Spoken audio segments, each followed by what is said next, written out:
कल आपने पढ़ा था सेक्शन 10। आज पढ़ेंगे सेक्शन 11। सेक्शन 11 मैंने आपको एक संपत्ति ट्रांसफर किया।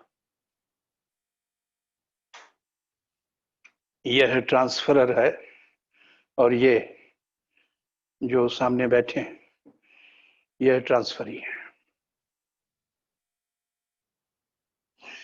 मैंने आपको एक संपत्ति ट्रांसफर किया। I am transferor and you are a transferee. अब सुनिए, मैंने आपसे कहा और ट्रांसफर डीड में लिख भी दिया कि आप जो संपत्ति ट्रांसफर की गई है उसका प्रयोग जैसे मैंने तय किया है वैसे करेंगे। ट्रांसफरर ट्रांसफरी को बांधना चाहता है। प्रॉपर्टी में तुम्हें ट्रांसफर कर रहा हूं, लेकिन होशियार, ट्रांसफर्ड प्रॉपर्टी का प्रयोग मेरे द्वारा निर्धारित किए गए ढंग से करोगे। ऐसे करोगे, ऐसे करोगे, ऐसे करोगे, ऐसे नहीं करोगे, ऐसे नहीं करोगे। अब वह ट्रांसफरी एक वकील के पास जाता है और वो कहता है कि साहब, ट्रांसफरर ने मेरे साथ बड़ा अन्याय किया है। उसने मुझे प्रॉपर्टी ट्रांसफर किया है और उसके बाद शर्त पर शर्त लगाए बैठा है कि जो संपत्ति तुम्हें ट्रांसफर की गई है उसका एंजॉयमेंट इस तरीके से करना। तो क्या वो ऐसा कर सकता है? सेक्शन 11 में इसका जवाब मिलेगा। फिर से सुन लो, जब प्रश्न समझ में आए तो फिर उत्तर पर विचार किया जाए। यह ट्रांसफरर है, इसने एक संपत्ति इनको ट्रांसफर कर दिया। लो, मैं ट्रांसफरर हूं, मैंने तुमको एक प्रॉपर्टी ट्रांसफर कर दिया। आप काफी खुश हैं, लेकिन जब आपने सेल डीड पढ़ा या गिफ्ट डीड पढ़ा, ट्रांसफर डीड पढ़ा, तो आपने माथा पकड़ लिया। आप एकदम से दुखी हो गए।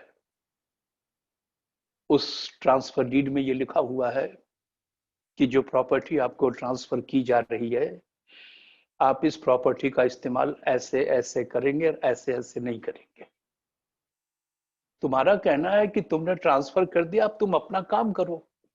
तुम कौन होते हो मुझे ट्रांसफर के बाद भी आगे कंट्रोल करने वाले?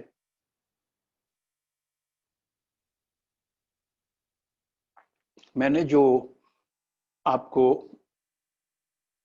शर्तों के अधीन डाला है, ऐसे यूज करोगे, ऐसे यूज नहीं करोगे, उन शर्तों से आप काफी दुखी हैं और उनसे छुटकारा पाना चाहते हैं। प्रश्न यह है कि क्या ट्रांसफरर ऐसी कंडीशंस लगा सकता है?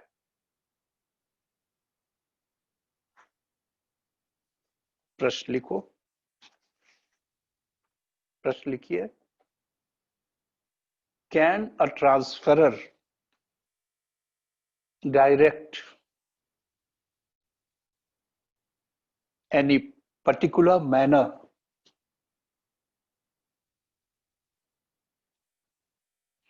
of application or enjoyment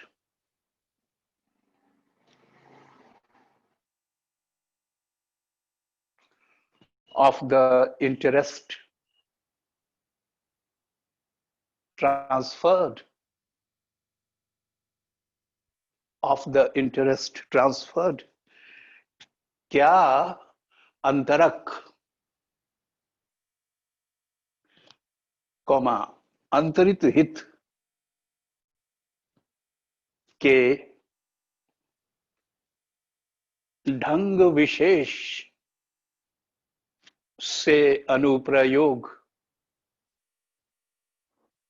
या उपभोग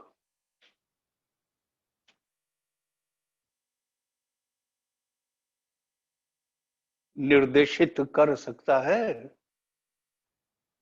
निर्देशित कर सकता है। मार्क ऑफ इंटेरोगेशन, प्रश्नवाचक चिन्ह। प्रश्न जब तक नहीं समझा सेक्शन 11 छूइएगा नहीं। मैंने तुम्हें एक जमीन ट्रांसफर किया, बेच दिया या गिफ्ट कर दिया, ट्रांसफर किया तुम, और मैंने तुमसे क्या कहा, यहां बस तुम खाली पेड़ पौधे उगाओगे, फल फूल उगाओगे, और खबरदार यहां कोई निर्माण कार्य मत करना, यहां रहने की चेष्टा मत करना, यहाँ केवल पेड़ पौधे उगाइए, बाग बगीचा लगाइए, फल फूल सब्जियां उगाइए, यहाँ कोई निर्माण कार्य नहीं करोगे।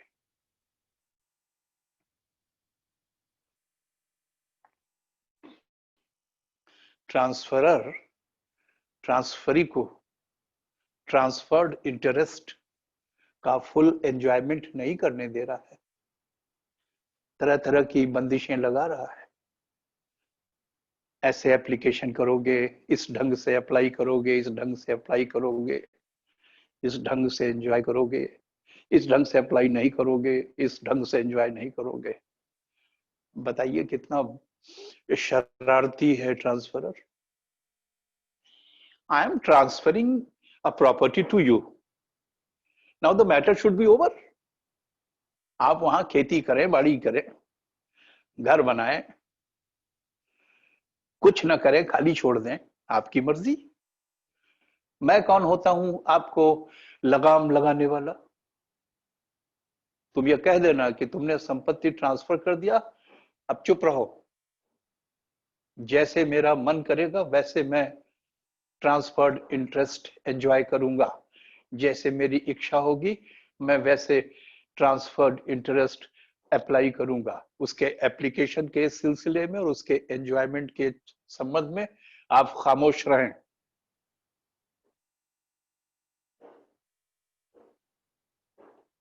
ट्रांसफरी लड़ रहा है, झगड़ा कर रहा है। ट्रांसफरी ने ट्रांसफरर से दो टोक कह दिया कि भाई देखिए आपने ट्रांसफर कर दिया, अब हट जाइए यहां से आप। ट्रांसफर्ड इंटरेस्ट को कैसे अप्लाई करना है, कैसे एंजॉय करना है, कैसे नहीं अप्लाई करना है, कैसे नहीं एंजॉय करना है, यह निर्देश अब आप न दें, आप हटिए यहां से। You can not direct the manner of application, the manner of enjoyment of the property transferred. It is I who will decide as to how the interest transferred is to be applied and how the interest transferred is to be enjoyed. Who are you to direct all these things?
देखो इस diagram को देखो,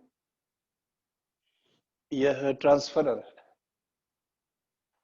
और ये property या interest transferred है, उसको कहिएगा अंतरित संपत्ति या अंतरित हित भी कह सकते हो। यह ट्रांसफरर है, ये प्रॉपर्टी या इंटरेस्ट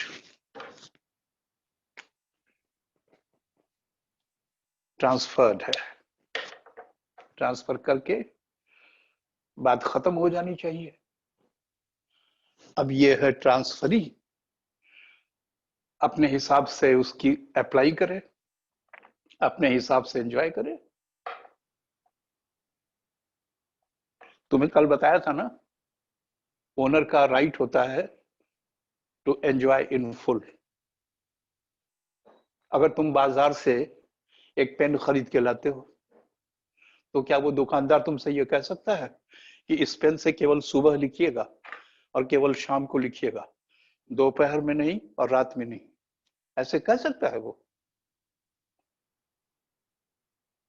तुम बाजार से एक किताब खरीद के लाए और बुक सेलर तुमसे कह रहा है कि इस पुस्तक को आप सुबह और शाम पढ़िएगा, दोपहर में ना पढ़िएगा और रात में भी नहीं पढ़िएगा, और अपने किसी भी दोस्त को, चाहे वो कितना ही आपका घनिष्ठ हो, ये किताब उसे पढ़ने के लिए मत दीजिएगा, सिर्फ आप और सिर्फ आप पढ़ेंगे। ऐसे कोई कर सकता है? आप कॉमन सेंस से सोचिए, कॉमन सेंस से सोचिए। बुक सेलर तुम्हें किताब बेच दिया, तुमने उसको पेमेंट कर दिया, अब उससे कहो चुप रहो, कब पढ़ना है कब नहीं पढ़ना है, कैसे पढ़ना है, किसी अपने दोस्त को उधार देना है नहीं देना, इन सबसे तुम्हें कोई मतलब नहीं हो चाहिए। अपने पैसे पकड़ो और फॉरगेट।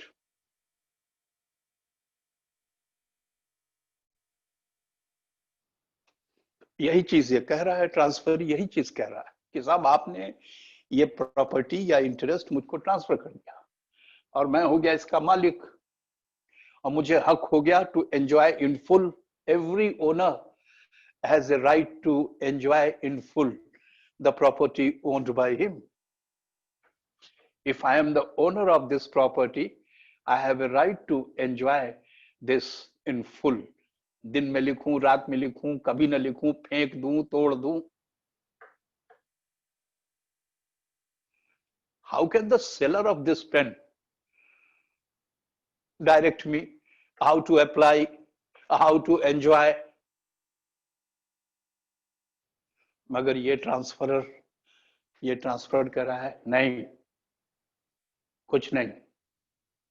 ये प्रॉपर्टी, ये इंटरेस्ट मैं तुम्हें ट्रांसफर कर रहा हूं और इस प्रॉपर्टी या इंटरेस्ट को तुम मेरे द्वारा निर्देशित किए गए तरीके से अप्लाई करोगे, मेरे द्वारा निर्देशित तरीके से एंजॉय करोगे।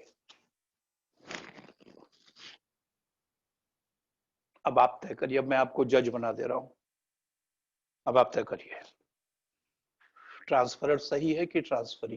ट्रांसफरी कह रहा नहीं, तुमने ट्रांसफर कर दिया, अब तुम यहां से हटो। उसके एप्लीकेशन के सिलसिले में और उसके एंजॉयमेंट के सिलसिले में तुम मुझे कोई निर्देश मत दो, मैं तुम्हारा कोई निर्देश अब नहीं मानूंगा। उधर ट्रांसफर करा कि मानोगे कैसे? नहीं, नहीं मानोगे, मैं तुम्हें कोर्ट में घसीटूंगा और तुमको मानना पड़ेगा। सेल डीड में लिखा हुआ है, साफ लिखा हुआ है। नाउ यू डिसाइड, अगर तुम जज हो तो क्या करोगे?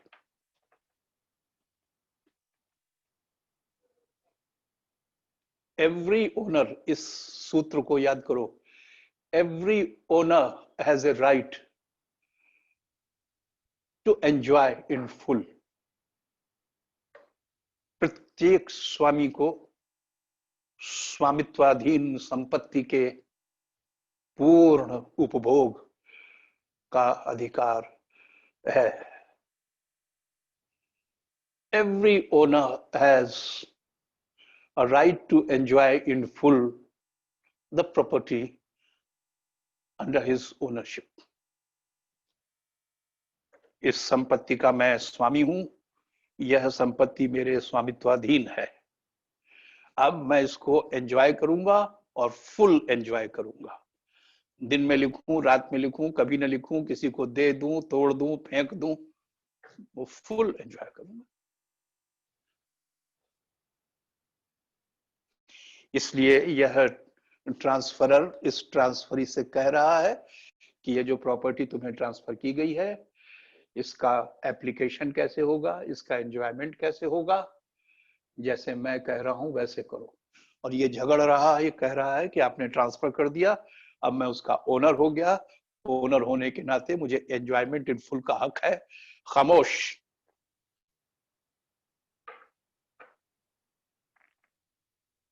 एंजॉयमेंट का ढंग, एप्लीकेशन का ढंग तय करने वाले तुम कौन होते हो? वो बोला मैं होता हूं, और सेल डीड में लिखा हुआ है, और उस पर तुम्हारे दस्तखत हैं, उस पर मेरे भी दस्तखत हैं, उसका अटेस्टेशन हुआ है, उसका रजिस्ट्रेशन हुआ। मानोगे कैसे? नहीं मानना पड़ेगा। वो कह रहा है नहीं, नहीं मानूंगा।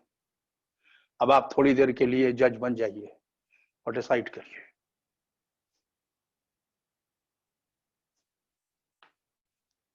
कागज में सब लिखा हुआ है, सेल डीड में लिखा है कि यहाँ पर पेड़ पौधे उगाओगे, फल फूल उगाओगे, मकान नहीं बनाओगे, जानवर नहीं पालोगे, लिखा है उसमें सब। तो इसलिए वो कह रहे हैं हम मकान नहीं बनाने दूंगा, जानवर नहीं पालने दूंगा। वो कह रहा है लिखा है, लिखा रहे, जब मैं मालिक हूं, मैंने इसे खरीद लिया है, मैं ओनर हूं, तो मैं इसको फुल एंजॉय करूंगा। मेरा मन होगा रहूंगा मकान बना के, मेरा मन होगा जानवर पालूंगा, मेरा मन होगा पेड़ पौधे फल फूल उगाऊंगा। तुम कौन होते हो निर्देश देने वाले? How to apply, how to enjoy?